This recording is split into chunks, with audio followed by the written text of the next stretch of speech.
என உரைப்பேன். இங்கே வர எப்பவும் என்னை மறப்பேன். கற்பனை அள்ளி குவிப்பேன். இங்கே அந்த கம்பனை வம்பு கிழிப்பேன். வர்ணித்து பாடும் கவிஞன் நான், வர்ணங்கள் தீட்டும் கலைஞன் நான். சிந்தனை தேரில் ஏறியே சுற்றிட ஏங்கும் இளைஞன் நான். கண்ணே காணும் யாவும் என்னை தூண்டுதே.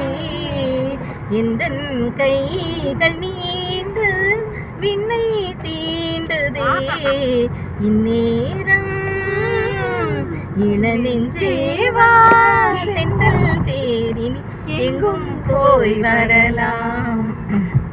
அங்கே பால் மஞ்சள் வான்முகில் கையால் நாம் தொடலாம். கண்ணம்மா காதலின்